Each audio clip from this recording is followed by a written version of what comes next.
Greetings, I am Malik Poindexter, a third-year business administration student from Atlanta, Georgia. Today I'll be talking to you a little bit about my academic goals, professional goals, and a little bit about how COVID-19 has impacted my academic career. So a little bit about my areas of academic strength. I would say three of them describe me best. One of them being self-discipline, the second one being listening, and the third one being leadership. On campus, since being at Florida A&M, I've held a plethora of leadership positions that have allowed me to expound upon these three areas of academic strength, which has also allowed me to use them outside of the classroom. So my plans for 2021 for the spring semester of academic success, one would be to not procrastinate.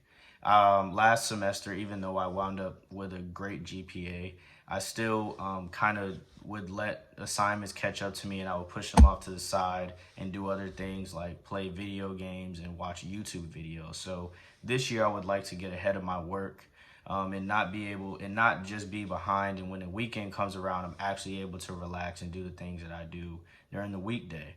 So one thing that I would like to discuss that keeps me from realizing the highest levels of academic success as a college student is the actual implementation when I get to the work world, right?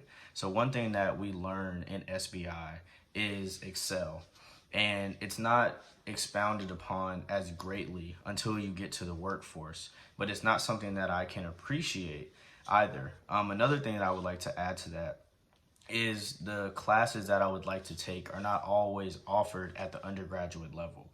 So, as a result, I would have to pursue external degrees like a master's, or even I'm interested in going to law school and earning a JD degree.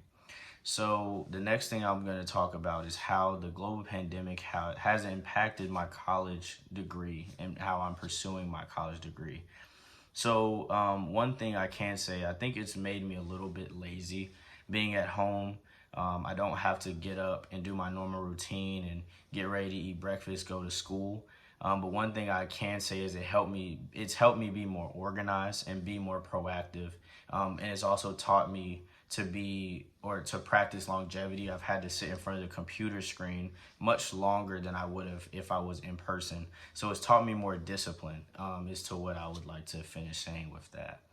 And then finishing up, discussing what I would like to do professionally. So I'm kind of going down the road with two different paths. One of them, I've always had a passion within the healthcare industry, serving on the business side. So my mom, she works for Pfizer, and I've always had an interest with doing what she does, and she does hematology within the marketing sector. So within that, I've always said, that sounds very cool, because I've also had an interest in medicine. I just never felt like going to school for, 10 to 12 years was optimal for me.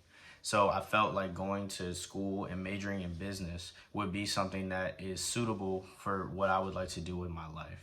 Now, this summer, I was granted the opportunity to be an intern with Apple. And Apple, as you know, is in the tech industry.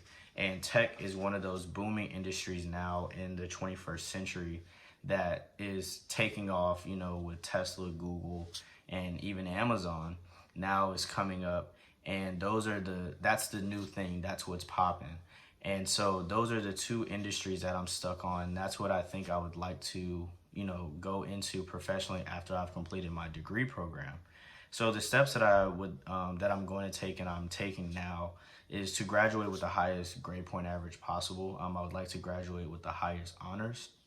And then I also would like to obtain other degrees post-graduation. So I'm not sure yet if I'm going to go and try to apply right after I graduate from getting my bachelor's degree, or if I'm going to work a couple of years and gain some experience.